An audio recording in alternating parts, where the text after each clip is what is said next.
Il est 20h05, je déclare ouvert le conseil municipal. Je vais commencer par procéder à l'appel nominatif. Olivier Colesso présent. Catherine Ribaille. Laurent Direz. Présent. Tao Lyon. Absente. Pouvoir donner à Madame Karine Lorteau. Fabrice Cassada, absent. Pouvoir donner à Monsieur Georges Pambou. Emmanuel Abel. Présent. Philippe Arnaud. Présent. Samira Awali. Absente. Alexandre Bouzet. Isabelle Soulis. Présent. Béatrice Desrois. Georges Pambou. Présent. Virginia Riora. Philippe Berenguer. Présent. Karine Lorteau. Présent. Edgar Massia. Présent. Mathilde Hustin. Présent. Jean-Paul Algaron. Présent. Catherine Chevalier. Présent. Philippe Tadjilzik. Présent. Michel Romagniec. Présent. Ahmed Saïd. Présent. Pierrette Munier. Présent. Ali Bouchama. Présent. Fabienne Gilliot. Présent. Grégory Ateba. Présent. Et Gaël Bouvier. Présent. Le quorum est atteint. Je vais faire tourner la feuille de présence si vous voulez bien la signer. Nous allons désigner maintenant un secrétaire de séance. Madame Isabelle Soulis se propose. Qui serait pour? Qui serait contre? Qui s'abstient? Alors vous n'êtes ni pour, ni contre, ni abstenu. C'est bon? Ok, ça marche. Merci. Oui. Nous allons commencer cette séance par un hommage à Jean-Claude Mathon. Alors Jean-Claude Mathon, les plus jeunes d'entre vous ne l'ont pas connu. Moi j'avoue ne l'avoir croisé que trois fois exactement. Alors l'année dernière, lorsqu'on avait réactivé le club des anciens. Pour lui rendre hommage, il faut mieux faire appel à des personnes qui l'ont bien connu, qui l'ont côtoyé, ça me paraît de bonne loi. J'ai reçu un courrier électronique de monsieur Marcel Boulez, donc mon prédécesseur, que je vais vous lire, car je le trouve très adapté à la situation. Monsieur le maire, dans la nuit de lundi à mardi dernier, décédait, à l'âge de 88 ans, monsieur Jean-Claude Mathon. Chanteloupien depuis près de 60 ans, Jean-Claude aura consacré, toujours bénévolement, plus de 40 années de sa vie à l'animation de notre village, en présidant plusieurs associations. En effet, il s'occupait de l'association Les Amis des Fleurs et organisait chaque année une manifestation festive de vente de fleurs qui attirait beaucoup de monde.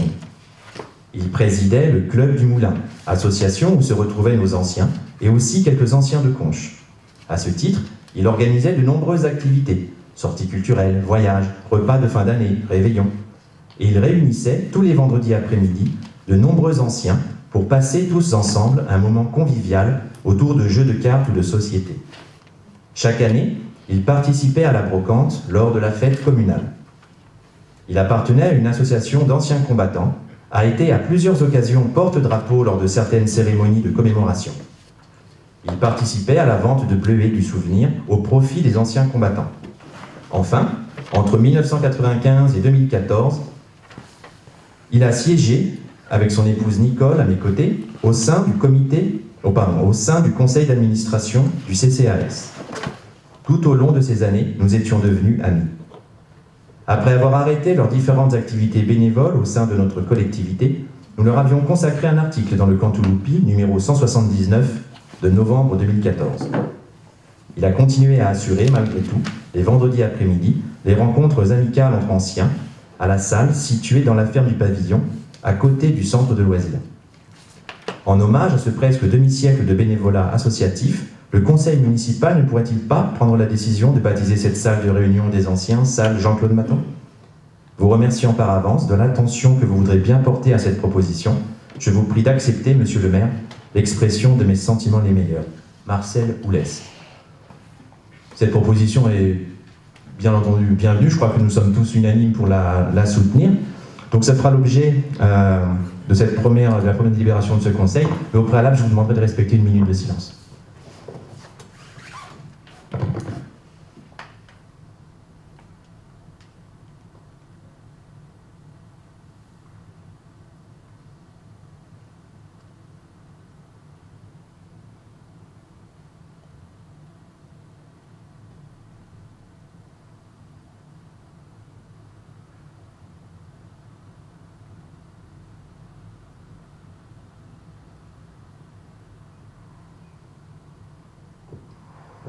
Merci.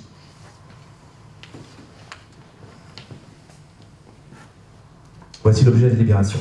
Le conseil municipal décide de baptiser la salle de la ferme du pavillon dans laquelle se tient les réunions du club des anciens, salle Jean-Claude Maton.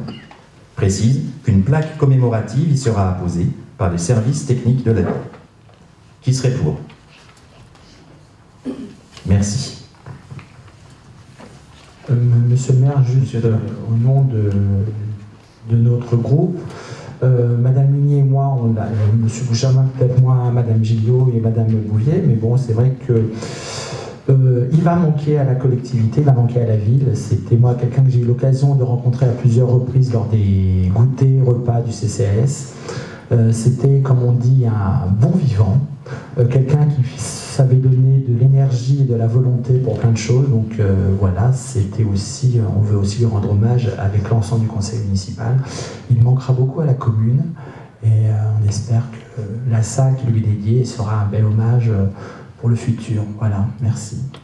C'est nous qui vous remercions, M. Ateba. Alors, dans la série des hommages, il y aura aussi bien entendu un long article consacré à M. Jean-Claude Maton, qui est écrit par le maire honoraire de Chanteloup-en-Brie, Gérard Villot. Donc, je le découvrirai dans le numéro de Contre-Loupi qui sortira au mois de juin. Nous avançons dans l'ordre du jour.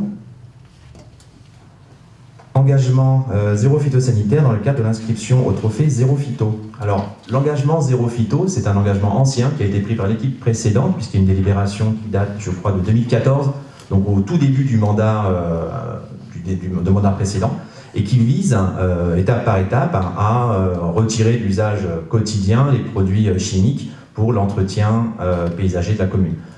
C'est un effort assez important, surtout dans les années où cette décision a été prise, puisque tous les produits de substitution n'existaient pas. Et c'est aujourd'hui, on en récolte les fruits, c'est quelque chose qu'il faut avoir l'honnêteté de dire. C'est une entreprise qui a été initiée par l'équipe précédente et qui aujourd'hui bénéficie à l'ensemble de la collectivité. Dans ce cadre-là, aujourd'hui, Chanteloup est éligible à la remise d'un trophée.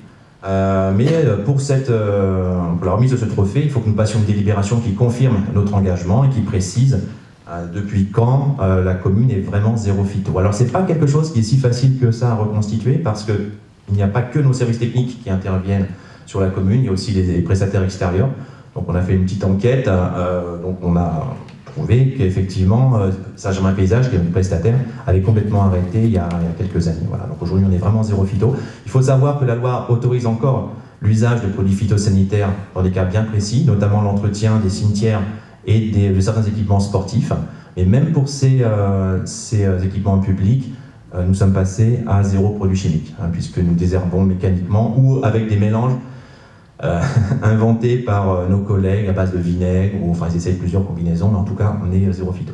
Vous avez peut-être vu des petites granules bleues au pied des plantations qui ont été faites dans le cadre du fleurissement annuel. Ce sont des granulés bio qui ont été sourcés et qui sont compatibles avec notre engagement. Voilà. Donc nous allons... Oui, vous avez un micro. Je vais vous demander d'utiliser parce que la dernière fois on avait beaucoup de mal à vous entendre dans la retransmission. Oui, il se déclenche automatiquement, une fois le bouton appuyé. Il me l'avait mis. Oui, je voulais préciser que dès l'instant où on s'est engagé dans ce processus avec le département, on était tenu dans nos marchés avec les prestataires de prendre des prestataires qui respectaient le zéro phyto aussi. Oui, donc forcément, Saint-Germain Paysage était dans cette démarche. Dans cette démarche, oui, tout à fait. Alors moi, je confirme tout à fait ce que vous dites. Selon moi, dans mon travail de recherche, j'ai pas vu un document qui explicitement dans le marché, indiquait. Trouvé dans le marché. Oui, mais je voulais aussi que, indépendamment du marché, les actes soient en conformité avec les intentions. Toujours est-il, nous sommes zéro phyto, nous nous en réjouissons et nous allons recevoir un trophée à ce titre. Donc, voici la lecture de la délibération. C'est un modèle de délibération qui nous a été remis par l'association qui gère ce trophée. Le conseil municipal prend acte de l'exposé que je viens de faire, décide de maintenir le zéro phytosanitaire pour l'entretien de ces espaces publics et s'engage à fournir annuellement au département les données sur ces pratiques. Qui serait pour? Qui serait contre? Qui s'abstiendrait? Merci. Point 5 de l'ordre du jour, prise en charge exceptionnelle de frais d'inhumation. En date du 11 février 2021, la mairie a été informée du décès de M. Francis Sanahuja et de son souhait d'être inhumé au sein du cimetière communal. Lors de la cérémonie funéraire, il a été constaté que les travaux de reprise de concession n'avaient pas été effectués dans leur entièreté par l'entreprise en charge de l'exhumation des corps. De ce fait, le défunt a dû être placé au sein du caveau provisoire le temps de la finalisation des travaux. Afin de dédommager la famille du dommage subi, il est proposé à la collectivité de prendre en charge les frais d'obsèques de M. Francis Sanahuja à hauteur de 851,98 €. Madame Munier. Nous,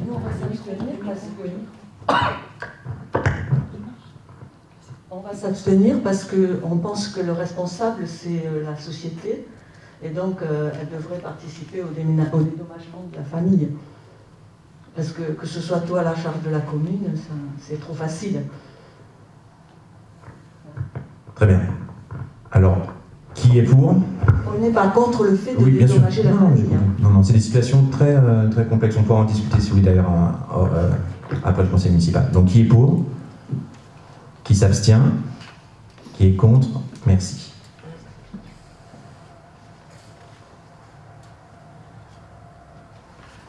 Nous allons maintenant procéder à une série de délibérations dans le cadre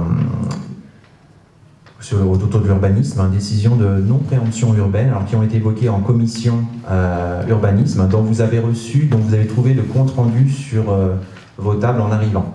D'accord ?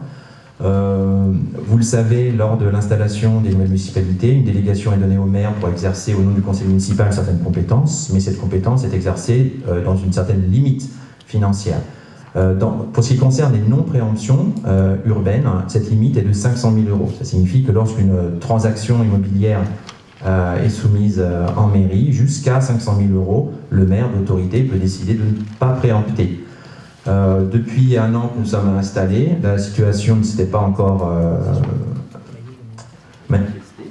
Mais là, depuis 1 mois, nous avons eu 3 intentions d'aliéner qui portaient sur des biens d'une valeur supérieure à 500 000 €. Voilà.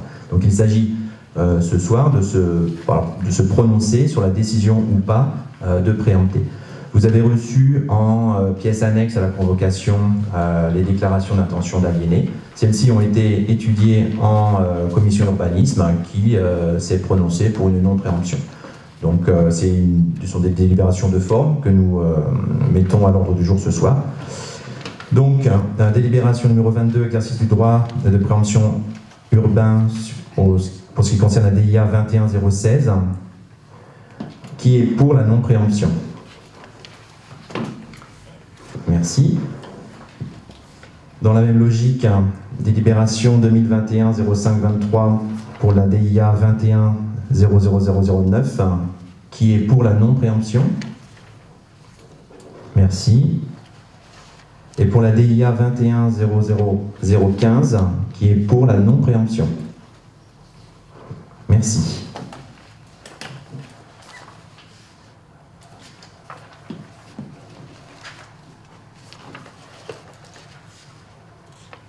Information sur les décisions du maire. Donc les décisions que le maire a prises au nom du conseil municipal, dans le cadre de sa délégation. Convention de résidence artistique Big Band et convention de résidence artistique Arsénica. Les deux sont signés avec Giuseppe Francomano, donc vous connaissez, un des grands animateurs du territoire avec son Big Band. Une résidence d'artiste, ça consiste à mettre à disposition d'un artiste, musicien, plasticien, des ressources de la commune pour qu'il puisse ou exercer son art, ou s'entraîner, ou répéter. Là, c'est le cas en l'espèce. Avec la situation sanitaire qui s'améliore, les contraintes de confinement qui se lèvent petit à petit. Tout le monde a bon espoir que les saisons culturelles reprennent. Il faut que les musiciens soient prêts à assurer leurs engagements et pour cela qu'ils aient des salles pour pouvoir répéter. Donc c'est avec grand plaisir que nous accueillons 2 ou 3 fois par semaine Giuseppe Francomano. Donc vous avez peut-être pu entendre, pour ceux qui travaillent sur la commune dans la journée, puisque les répétitions se font portes ouvertes, c'est très agréable d'entendre la chaleur des cuivres. Je vois Madame Munier vous hocher la tête, vous avez eu l'occasion d'entendre, c'est sympa. Donc voilà. Ensuite, contrat d'assurance du personnel Groupama. Donc c'est un contrat d'assurance dont la prime est calculée sur la masse salariale, donc 5,26 de la masse salariale. Contrat de maintenance serveur JVS, 304 €. Alors c'est pour le certificat de sécurité qui permet de connecter le serveur aux ressources extérieures. C'est vraisemblablement la dernière année que ce contrat est souscrit. J'ai déjà divisé par 2 la durée puisqu'on va faire évoluer notre infrastructure pour sortir justement du schéma client-serveur pour aller sur des solutions cloud. Mais en attendant, il faut malgré tout souscrire ce certificat de sécurité pour les quelques mois qui restent. Convention de mise à disposition de la salle Van Dongen pour les répétitions du conservatoire. Alors pareil, la salle Van Dongen était adaptée en termes de taille pour la répétition d'un ensemble de flûtistes du conservatoire. Il manquait une salle pour pouvoir mettre tous les flûtistes dans un même endroit pour qu'ils puissent travailler ensemble.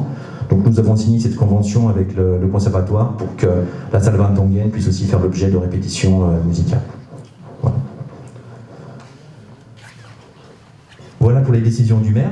Nous avons maintenant 2 délibérations à prendre en ce qui concerne les ressources humaines. Pardon, oui, bien sûr.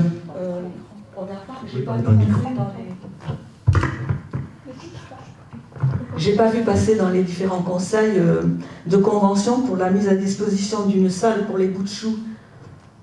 On le passe pas ? Dans le prochain conseil municipal, oui. La convention a été signée après l'envoi de l'ordre du jour. Il y a eu quelques jours de battre. Oui. Donc 2 délibérations à prendre en matière de ressources humaines, l'une sur l'harmonisation du temps de travail et l'autre sur l'indemnité horaire pour les travaux supplémentaires. Alors, l'organisation du temps de travail, comme vous l'avez vu, c'est une délibération qui est assez longue et complexe, c'est des sujets techniques. L'objet principal, c'est que les collectivités locales fassent travailler leurs agents 35 heures par semaine, ce qui était loin d'être le cas. Pas à Chanteloup, il y avait quand même peu à faire, mais après 1 an de négociation dans le cadre des CT, nous passons à 1607 heures comme l'ensemble comme ce que nous demande le gouvernement. Donc ça impose une réorganisation des emplois du temps des différents services. Tous les agents ne sont pas non plus logés à la même enseigne, puisque certains ont des temps de travail annualisés, d'autres ont des horaires décalés. Mais bon, tout ça s'est bien passé et on a pris en compte le fait, notre objectif de mettre en place le guichet unique, c'est-à-dire une continuité de service public à partir de septembre. Et donc voilà, donc ça, la délibération résume la nouvelle organisation du temps de travail qui a été discutée avec les représentants du personnel dans le cadre du CT. Voilà. Vous avez eu le temps d'en prendre connaissance. Comme j'ai indiqué dans la convocation, ce sont des sujets qui sont assez techniques. Donc si vous avez eu des questions, j'espère que vous les avez posées au DRH. Voilà, donc nous allons la soumettre au vote. Le plus important à retenir, c'est que l'objectif, c'est essentiellement les 1607 heures par an et que ce sont des dispositifs qui ont été pris en commun accord avec les représentants du personnel dans le cadre des CT. Voilà. Oui, Mme Gillot. Moi, je m'interrogeais juste sur la pertinence des horaires des ASVP. Je trouve dommage d'en avoir 2 et d'avoir si peu d'amplitude horaire. Alors, ce sont quand même des agents qui ont aussi une vie de famille, donc, bien sûr. Il aurait pu y avoir éventuellement un petit décalage. Alors, il y a. L'après-midi, il n'y a personne. Le samedi matin, il n'y a personne. Et le soir, à partir de 17h, il n'y a personne. C'est la cohue un peu partout. Alors, faites le calcul. Pour trouver 35 heures en faisant les points école, etc., on ne peut pas faire beaucoup mieux que ça. En revanche, depuis 8 mois, les ASVP font des nocturnes. C'est-à-dire 2 fois par mois, elles font des horaires imprévus. C'est-à-dire qu'indépendamment, comme par exemple le soir, comme vous dites, alors ça ne peut pas être tous les soirs, on est bien d'accord. Pour l'instant, nous n'avons que 2 ASVP. Mais effectivement, on a bien conscience qu'il y a un côté prévisible dans leur horaire qui rend leur mission, on va dire, assez prévisible, tout simplement. Voilà. Donc ça c'est quelque chose dont on a bien conscience, qui pourra s'améliorer que lorsqu'on aura plus de personnel. Vous savez qu'on est en train de négocier avec des villes voisines une police municipale partagée, avec des créneaux, des patrouilles, justement pour boucher les trous dans la raquette, disons-le comme ça. Donc les ASVP, mine de rien, sont quand même déjà bien prises par les points écoles. Et puis, vous savez, vous étiez aux affaires comme nous, elles ont aussi un peu le rôle d'appariteur. Vous savez, c'est un petit peu les cours, elles font les travails de course, etc. Elles ont des journées bien chargées. Hein. Monsieur Athéna. Oui, moi j'ai une petite interrogation sur par rapport à votre réorganisation. Le lundi de Pentecôte et le vendredi de l'Ascension sont-ils supprimés pour les agents, du coup, par rapport à Alors merci de me poser la question. Alors je vais demander de la poser au DRH. Qu'est-ce qui est écrit dans la délibération? Moi je vous pose la question. Non, on a un DRH. Moi j'ai pas pris le temps d'apprendre par cœur toutes les subtilités du long du travail. Moi je vous le dis franchement. Donc, après, j'ai une autre interrogation, j'attends, sur la pénibilité de certains métiers. Effectivement, peut-être que la ville n'était pas juste sur les 1600 heures, hein, ça c'est une observation. Mais il y a des métiers quand même pénibles. Je vais parler du service d'animation par exemple, quand ils font 10 heures par jour, même s'ils sont annualisés. Mais il y a des journées où ils font 10 heures par jour sur les périodes de vacances, les mercredis. Et c'est vrai que les 35 heures sont quand même aussi un bien-être au travail pour certains. Voilà, c'est juste une observation. Je parle des ATSEM aussi, il n'y a pas que le personnel d'animation, mais il y a aussi des métiers, les techniques aussi, qui ont quand même des charges de poids parfois un peu contraignantes, et des charges de travail contraignantes. Voilà, c'était juste une observation sur le fait qu'effectivement la ville met en place les 36 heures, enfin revient sur les 35 heures, mais on est sur un travail hebdomadaire de 36 heures quand même. Avec RTT. Avec RTT. Bon, mais la compensation, c'est juste, voilà, est-ce que le personnel, le CT a validé ceci, donc les agents ont validé, Madame Ligné pourra peut-être dire quelque chose. Voilà, c'est juste une petite interrogation, et c'est vrai que la suppression du lundi de Pentecôte, du vendredi de l'Ascension, qui était quand même, alors offert entre guillemets, c'est aussi des petits points. Alors c'est exactement ce que le gouvernement ne veut plus, effectivement, les journées du maire, les trucs comme ça. Donc il fallait arriver à 1607 heures. Et donc l'équation n'est pas simple, parce que comme vous dites, il faut prendre en compte les situations des différents services. D'une manière générale, je trouve que le dialogue c'est bien établi et qu'on arrive à une situation qui satisfait les agents. Enfin, en tout cas, moi, pour assister au CT, je suis très content de la qualité des débats. Voilà. Vous confirmez, Madame Romagnac? Voilà. Donc, qui est pour cette délibération qui vise à la réorganisation du temps de travail? Qui est contre?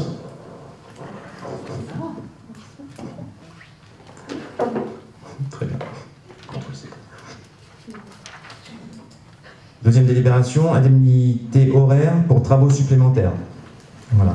Alors, vous voulez que je lise Vous en avez pris connaissance, messieurs, dames de l'opposition? Oui? On la passe au vote directement ou vous avez des questions à poser? Non? Alors, qui est pour cette délibération? Qui est contre? Qui s'abstient? Merci. Nous en avons fini pour les délibérations concernant les ressources humaines. Nous attaquons maintenant la partie finance, en commençant par les votes des tarifs municipaux. Alors les tarifs municipaux que nous vous proposons au vote ce soir sont identiques à ceux que nous avions votés l'année précédente. Donc il n'y a pas de changement. Donc s'il y a débat ce soir, c'est pourquoi ne pas avoir changé. Mais en tout cas, il n'y a pas de surprise. Encore une fois, ça ne veut pas dire que ces tarifs sont forcément les plus adaptés, mais je pense qu'il faudra qu'on fasse une commission finance spécialement autour des tarifs municipaux, parce qu'on n'a jamais vraiment pris le temps de bien regarder en détail la pertinence de tous les tarifs. En attendant, le plus simple, c'est quand même de les reconduire, donc c'est ce que nous vous proposons ce soir. Nous commençons par une délibération qui concerne la régie petit encaissement. Voilà, donc vous en avez eu connaissance. Qui est pour? Qui est contre? Qui s'abstient? Merci. Nous avons ensuite une délibération enfance. Qui est pour? Qui est contre? Merci. Culture et loisirs. Qui est pour? Ah. Qui est contre? Voilà, on vous écoute. Allez-y. On est logique, on a voté contre l'année dernière. Ah, pardon, alors, effectivement. Pardon, j'ai oublié la raison pour laquelle vous aviez voté contre l'année dernière. C'est par rapport aux extérieurs. Au extérieur de la commune? Oui. D'accord. Vote des tarifs des concessions au cimetière et au columbarium. Qui est pour? Qui est contre? Qui s'abstient? Merci. Voilà pour les tarifs municipaux. Nous avons maintenant une décision... S'il vous plaît. Oui, pardon. On n'a pas le plage. Le tarif Oui, du plage. oui, parce que le plage a été fermé l'année dernière au moment de la Covid. On ne connaît pas encore les conditions dans lesquelles nous allons le réouvrir. Donc nous sommes en discussion avec le directeur du service enfance. Dès qu'on aura un modèle autour du plage, on calculera un tarif adapté. Monsieur Pambou, nous allons procéder maintenant au vote de la délibération qui concerne la décision modificative. Vous voulez bien nous présenter le contexte de CTM? À l'occasion donc du vote du budget primitif, on avait intégré certaines opérations concernant le réaménagement de la dette. Alors, il se trouve qu'il y a des imputations qui n'étaient pas du tout adaptées, donc à la demande du comptable, qui nous demande donc de procéder à l'ADM. Donc, il s'agit donc de retirer du budget primitif l'imputation 6682 pour le remplacer par l'imputation 6681. Donc, c'est une décision modificative qui n'a pas d'impact sur le budget qui a été voté. Donc, c'est simplement une modification que je qualifierais de technique. Merci. Donc, qui est pour? Qui est contre? Vous voulez expliquer pourquoi? Parce que c'est une erreur dans le BP. D'accord. Donc, vous ne voulez pas qu'on corrige l'erreur? De toute façon, ça peut corriger automatiquement. Bon. Approbation du compte de gestion 2020. Alors, vous commencez à être... Je m'adresse aux conseillers municipaux les plus novices. Vous commencez à être habitués maintenant au mécanisme. Il y a 3 documents budgétaires principaux que nous votons chaque année. Le budget principal, qui est la prévision des dépenses et des recettes, qui est la direction politique que l'on donne aux finances publiques. Et pour ce qui est des comptes clôturés, d'une part le compte de gestion et le compte administratif. Le compte de gestion, c'est la version de nos finances publiques, de nos résultats, vus du comptable public. Donc, le compte de gestion ne fait pas l'objet d'une discussion, à moins de vouloir discuter les comptes tenus par la trésorerie, mais c'est une étape indispensable avant de pouvoir voter le compte administratif. D'accord ? Monsieur Pont, vous voulez ajouter quelque chose sur le compte de gestion ? D'accord. Alors, je vous propose de passer au vote en ce qui concerne le compte de gestion. Qui est pour ? Qui est contre ? Qui s'abstient ? Madame Munier ? Alors, on s'abstient, on est OK pour l'exactitude des comptes, mais comme c'est le reflet de nos dépenses et qu'on n'était pas d'accord sur les résultats du CA au BP, voilà. Très bien. C'est mitigé. Donc voilà pour le compte de gestion. Donc maintenant, nous allons discuter des comptes clôturés, mais du point de vue de la collectivité. Donc sur les grandes masses, les agrégats, on retrouve les mêmes chiffres. Mais là, du coup, c'est du point de vue de la commune. Je vais passer la parole à Monsieur Pambou. Vous avez reçu une note de synthèse. Merci Olivier. Donc nous allons... Donc je vais vous présenter le compte administratif. Alors ce compte a pour objectif de rendre compte de la gestion de l'ordinateur. L'ordinateur, c'est le maire, et de constater les résultats comptables de l'exercice 2020. Donc c'est l'objet du compte administratif. Pour rappel, c'est un document de synthèse qui a la même architecture que les budgets primitifs. Le compte administratif a pour objet donc de rapprocher les prévisions des réalisations. Il présente également les résultats comptables de l'exercice. Le compte administratif doit être voté avant le 30 juin de l'exercice qui suit. Jusqu'à présent, le compte administratif était voté au cours de la même séance que le vote du budget primitif. C'est une pratique, mais ce n'est pas une obligation. Donc, pour cette année, je ne sais pas si on va reconduire le même dispositif l'année prochaine. nous votons donc le compte administratif après le BP, sachant que nous avons fait ce qu'on appelle une reprise anticipée de résultats. Le contexte du compte administratif 2020. Alors, lors du vote du BP 2020, nous avons indiqué que celui-ci serait un budget de transition et d'observation. Donc, pour rappel, le CA 2020 correspond en fait à 7 mois de gestion par la nouvelle municipalité. Au titre de 2020, nous avons procédé, je tenais à le mentionner, à une affectation de résultats, c'est-à-dire un prélèvement sur la section de fonctionnement de plus de 500 000 €, ce qui, de fait, a un impact sur le résultat de clôture de l'exercice 2020. Donc sur 2020, on a prévu plus de 500 000 €. Alors, vous avez donc entre les mains la note de présentation. Alors, comme je l'ai rappelé, le compte administratif suit la même contexture que le budget. Donc, on commence par la section de fonctionnement. Section de fonctionnement, on recense les recettes.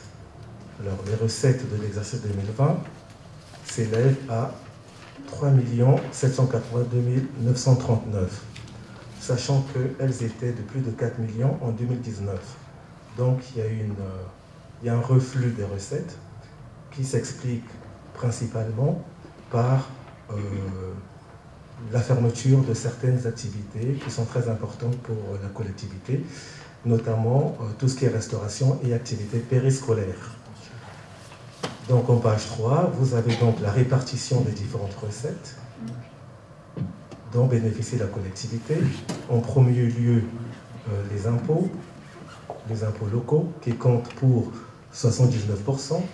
Et ensuite, en deuxième lieu, on a les produits, on a les dotations environ 11%, et les produits de service, sachant qu'habituellement, les produits de service sont beaucoup plus importants que les dotations. Concernant les dépenses réelles de fonctionnement, les dépenses de l'exercice 2020 se sont élevées à 3 795 588, en légère hausse par rapport à 2019. La dépense la plus importante, évidemment, ce sont les dépenses de personnel, pour 57%. Viennent ensuite les charges à caractère général, à 31%. Voilà, donc je passe outre les autres dépenses. Voilà, je m'attaque à la section d'investissement. J'essaie de faire une présentation synthétique, sachant que beaucoup de ces éléments ont été abordés lors du débat de l'orientation budgétaire et également par rapport au budget primitif. Donc j'essaie d'être synthétique et puis ne pas rentrer forcément dans les détails. La section d'investissement, les recettes d'investissement. La commune a très peu de recettes d'investissement. La recette d'investissement principale en 2020, c'est le fameux prélèvement de 500 000 € sur le fonctionnement. Donc on a enlevé du fonctionnement pour le transférer en investissement. Donc on voit qu'on a un volume assez faible en matière de subvention d'investissement et par ailleurs on n'a pas eu recours à la dette en 2020. Les dépenses d'investissement. Donc les dépenses d'investissement en général sont divisées en 4 catégories. Concernant donc l'actif, les immobilisations, on parle des immobilisations incorporelles. Ce sont notamment l'investissement en matière de logiciels, les investissements corporels et ensuite les travaux en cours. Les travaux en cours, ça concerne notamment les travaux du CTM à hauteur de 41%. Ensuite, Deuxième dépense importante en investissement, c'est la dette. 29%. La dette en 2020, en valeur, s'élève à 221 000 contre 197 000 en 2019. Et en 2018, 221 250. Alors, en 2020, l'emprunt, la dette a été également impactée par un emprunt souscrit en 2019 d'environ 860 000 euros qui était dédié au financement du CTM. Alors, on va passer tout de suite donc au résultat de l'exercice 2020. Alors, en section de fonctionnement, on a en dépenses 3 818 204, en recettes 3 782 939, ce qui donne un résultat de l'exercice de moins 35 265. En section d'investissement, en dépenses, on a 763 263, en recettes 241 134. On a donc un déficit de la section d'investissement de 22 129. Au total, les deux résultats de l'exercice cumulés, on a 57 394. Alors, habituellement, on prend en compte également les résultats qui proviennent de l'année précédente, auxquels donc on additionne les résultats de l'exercice que je vous ai précédemment indiqué, et ça permet donc d'obtenir un résultat qu'on appelle d'exécution.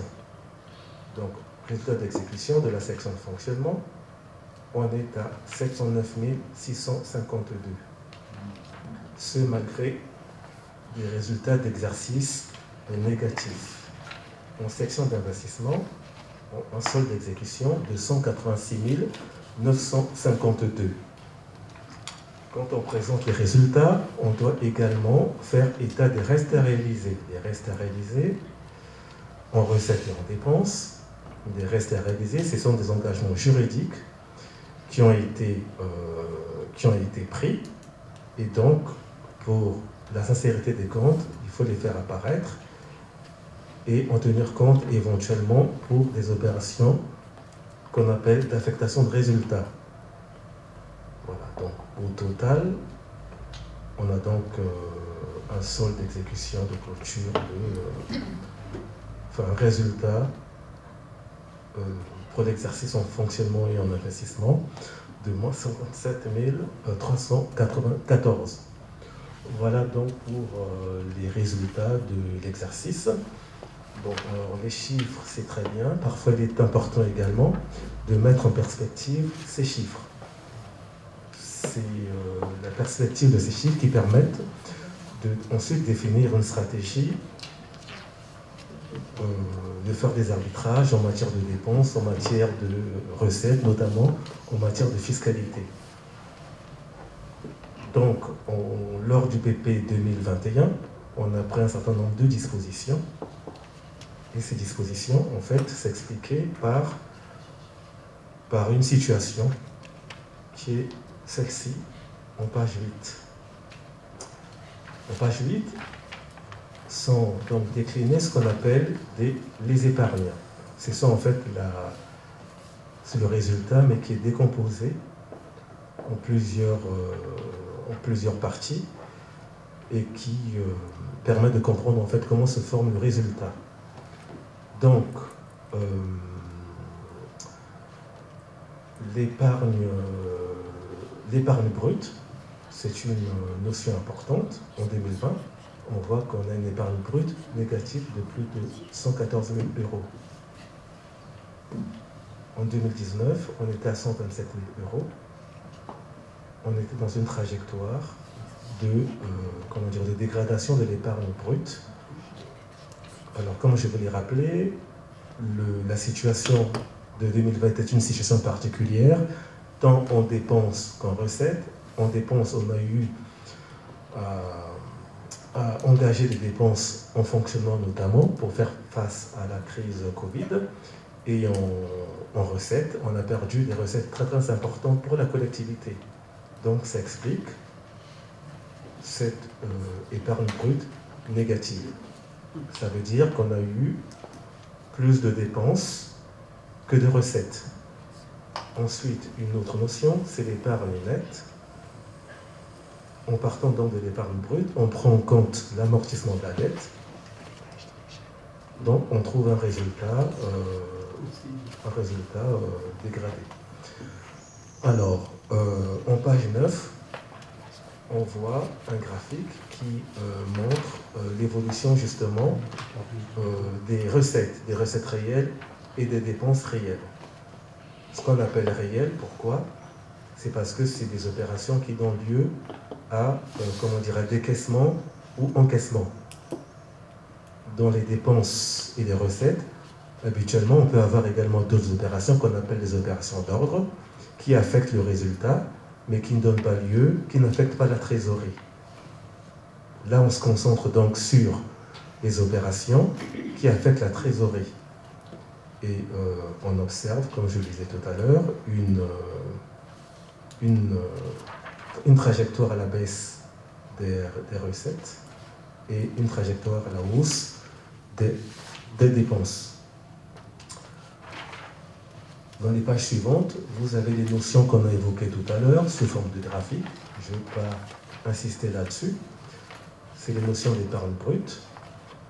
Ce qui est intéressant éventuellement dans ce graphique, c'est de voir les traits en jaune et en rouge. Ce sont les seuils. Et ça nous permet de nous situer par rapport à ces seuils. Donc il y a ce qu'on appelle le seuil d'alerte, qui est de 10%, et le seuil limite. Ça veut dire qu'en fait l'épargne brute doit avoir un certain pourcentage pour être correct, pour être admissible.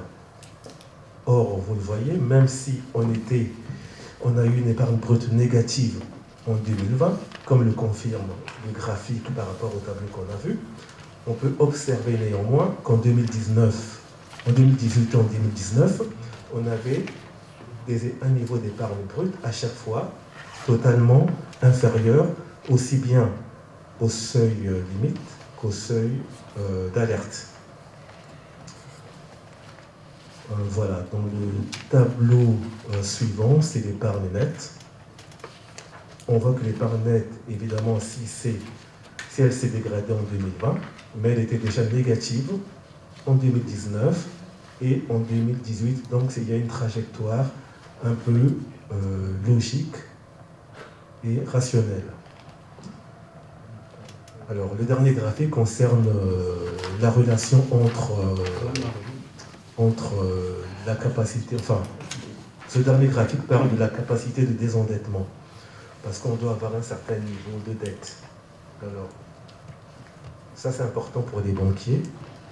Un banquier, quand un banquier prête à une collectivité, il s'intéresse à ce graphique pour mesurer la capacité de désendettement de la collectivité. Donc,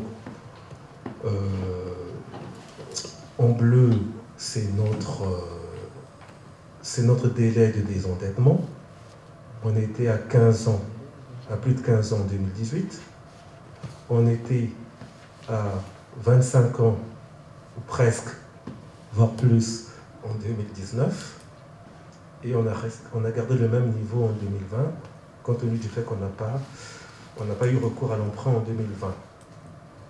Et la ligne rouge, si vous regardez la légende, c'est écrit seuil d'alerte, 12 ans. Ça veut dire que en 2018, 2019 et certainement avant, on avait une capacité de désendettement qui était de toute façon nettement au seuil habituellement admis. Voilà donc pour cette présentation. On va pouvoir passer au vote. On va passer aux questions éventuellement si vous le souhaitez.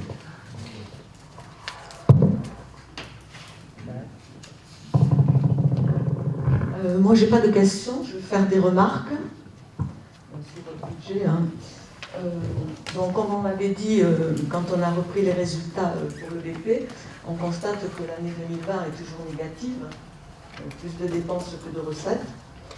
Ensuite, on constate, comme nous l'avions dit lors du vote de ce budget, qu'il y a des comptes qui ont été sous-évalués et des comptes surévalués. Alors, sous-évalués, c'est une grosse erreur puisque c'était des marchés. Si on prend les prestations de services, on vous l'avait dit, c'est tout un tas de petits contrats qui arrivaient à une somme de 130 et quelques mille euros de dépenses. Vous n'en avez pas voulu changer, vous avez gardé votre petit montant, mais on voit bien qu'en dépenses, vous les avez dépensés, les 130 000. Ensuite, vous parlez des contrats de type nettoyage, c'est ça? Non, des contrats de maintenance divers. Parce qu'il y a eu un problème d'imputation sur les contrats de nettoyage qui était passé en 611 au lieu de, je ne sais plus, 62,35, un truc comme ça, et on retrouve la somme en fait dans l'autre case. Il est à zéro en dépense, le contrat de nettoyage des locaux. Oui, parce qu'il est passé sur le 611. En fait, c'est aussi quelque chose que l'on a, avec lequel on se bat un petit peu. Bon, chacun a sa philosophie comptable. Nous, on a vraiment entrepris le travail de remettre de l'ordre dans les imputations. C'est pas une critique que je fais à l'équipe précédente, hein, mais c'est quelque chose qui doit être fait. Et c'est vrai qu'on a trouvé un peu un maquis.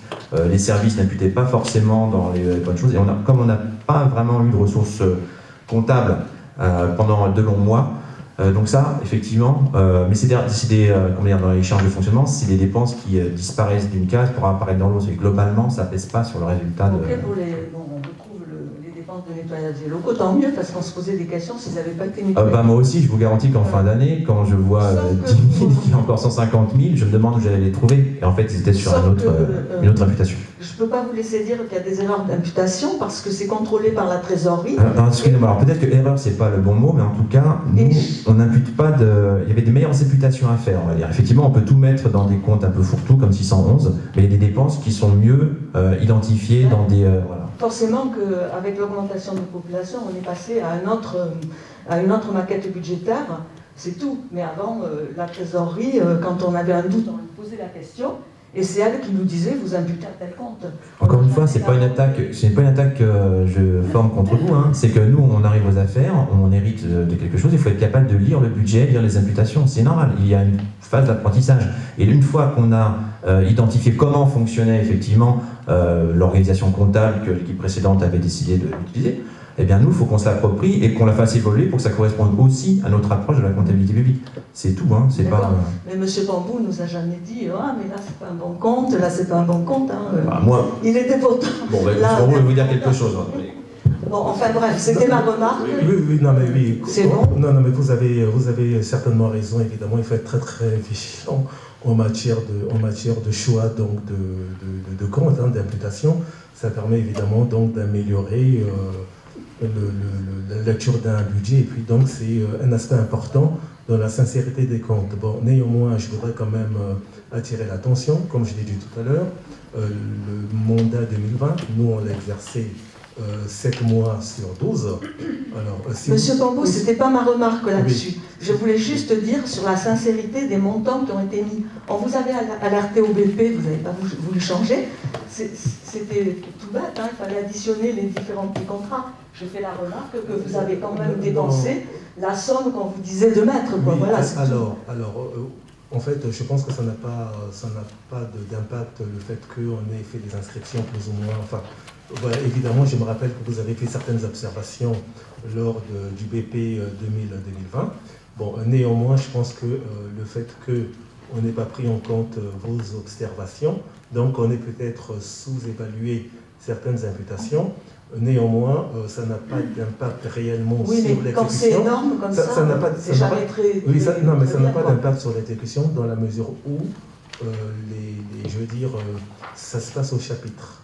Ça se passe au chapitre. Donc, je veux dire que même si on avait sous-estimé une inscription, ça n'empêchait pas la dépense. Et c'est pas ça qui explique. Mais vous imaginez que vous avez un compte où vous avez dépensé 83 000 euros de plus, un autre compte où vous dépensez 112 000 euros de compte, où est la sincérité des comptes? Non, mais je suis d'accord avec vous, mais... Moi, j'ai le contrôle de légalité, s'il tombe sur votre truc, il va s'interroger. Non, mais vous avez raison. Moi, non, mais vous avez raison, comme l'a rappelé monsieur le maire. Hein. Voilà, on doit s'améliorer. On a eu sans doute un problème de ressources en matière de finances aussi en interne. Et par ailleurs, voilà, je crois qu'on a également changé d'application, même si c'est intervenu en fin d'année, mais...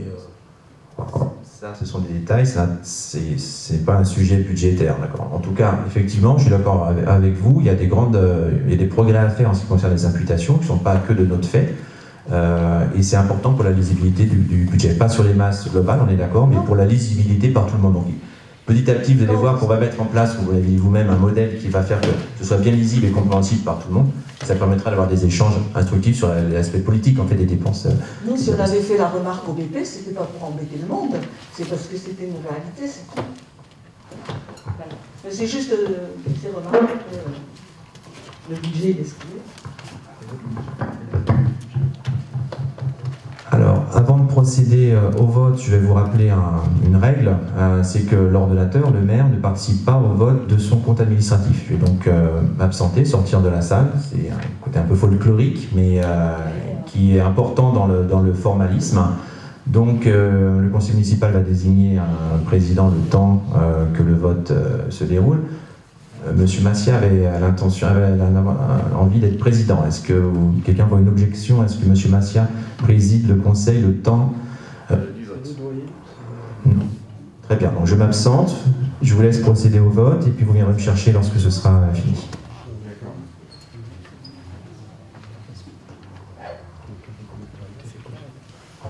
Merci.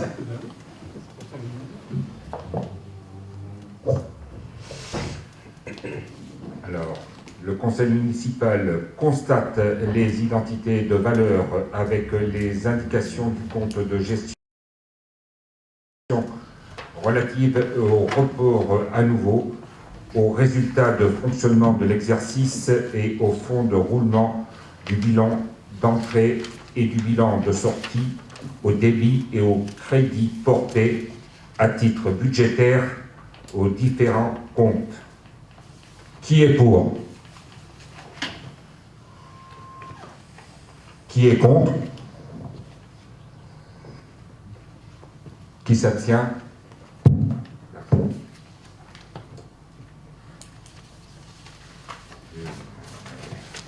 C'est adopté. Je vais rechercher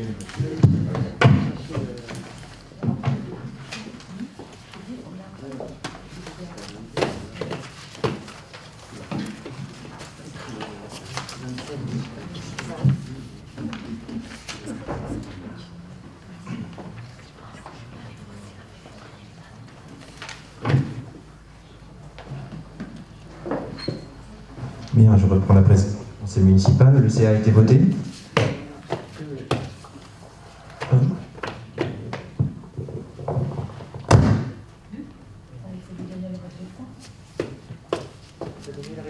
Vous devez donner le résultat au maire. Et voté, alors s'il vous plaît. Pour, 5 contre. Pardon? Il faut le dire. Alors le BP a été voté, le CA a été voté avec 21 voix pour et 5 voix contre.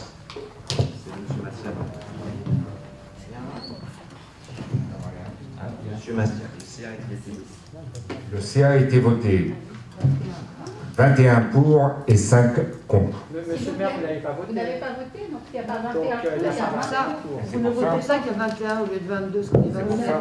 Oui, mais il y a. Alors, Mais oui, 21 et 5. mais on a un petit souci parce que tout à l'heure, quand vous avez fait l'appel nominal, Il y a un absent qui ne vote pas aujourd'hui, il n'a pas donné deux fois. c'est pas possible. On est censé être 27, nous sommes que 26. Je m'excuse. Non, mais tout à fait, le formalisme est très important. 20 pour, 5 abstentions. Non, Le CA, 5 contre. 5 contre. Bon, je vais arriver. 5 contre, le CA est adopté.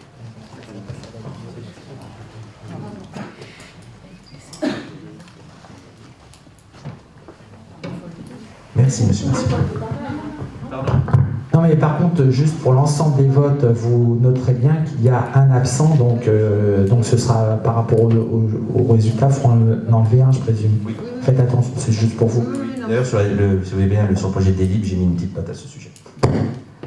Je vais faire tourner le CA que vous voudrez bien signer. Faites attention, il y a 2 pages. Pendant que le CA tourne, je vais répondre aux questions orales, si vous le permettez. Question orale pour le conseil municipal du 31 mai 2021. Donc, j'ai reçu 3 questions de l'opposition. Question numéro 1, je vous la lis avant d'y répondre. Bien que cela soit un épiphénomène, il existe depuis quelques semaines un jeu en élémentaire qui consiste à savoir qui réussira à retirer son masque et passer devant des adultes sans se faire voir. Cela entraîne des difficultés pour les adjoints d'animation de faire respecter le port du masque par les élèves et compromet pour eux et les autres élèves leur sécurité et leur santé. Depuis les vacances de printemps, la vaccination est accessible au personnel de l'éducation nationale. Peut-on connaître le nombre d'enseignants vaccinés et la ville a-t-elle pu proposer des créneaux de vaccination au personnel volontaire? Alors, d'abord, le personnel de l'éducation nationale relève de l'éducation nationale, pas du maire. Donc, je ne réponds pas sur la situation du personnel de l'éducation nationale. Ensuite, la vaccination n'est pas encore obligatoire. Ensuite, être vacciné ou non relève du secret médical. Donc, non seulement je ne peux pas répondre à cette question, mais je ne répondrai même pas à cette question si elle portait sur du personnel municipal. Voilà. Donc, si vous voulez me poser la même question dans quelques mois, dans l'hypothèse où le gouvernement ait rendu le vaccin obligatoire et s'il était une condition pour l'employeur que ses employés soient vaccinés, je serais prêt à vous répondre. Mais là, la question telle qu'elle est formulée ne peut pas faire l'objet d'une réponse. Deuxième question. Où en est la procédure relative aux constructions illicites dans le bois de Chigny? Alors, il y a une audience qui est prévue le 3 septembre à Meaux, au tribunal correctionnel à 9h. Donc je m'y rendrai et ça fera l'objet d'une communication le 3 septembre, 9h à Meaux, tribunal correctionnel. Question numéro 3. Le code électoral, article L51, impose un collage des listes électorales sur les panneaux officiels réservés à cet effet. Sur notre commune, le collage s'est fait sur les panneaux d'information municipale. Avez-vous passé outre à cette règle et donné l'autorisation? Si oui, celle-ci sera-t-elle valable pour toutes les listes? Sinon, quand comptez-vous faire nettoyer les panneaux? Alors là, je dois faire mon mea culpa, c'est vrai, parce qu'il y a un panneau que je croyais être d'affichage libre, qui en fait est un panneau municipal, celui qui est à côté du canton. Et c'est quand alors pour l'instant, il y a 2 listes qui m'ont demandé de leur faire l'inventaire des panneaux d'affichage libre. Si. Moi, je vois aucune objection à ce que les partis politiques ou dans le cas des élections collent leur affiche, quelle que soit leur étiquette. Et c'est vrai que j'ai mis dans la liste l'affiche à côté du canton, qui a fait l'objet d'un collage. Donc ça a été nettoyé depuis. Donc voilà la réponse à la dernière partie de la question. Sera-t-elle valable pour toutes les listes? Sur tous les panneaux d'affichage libre? Oui, absolument.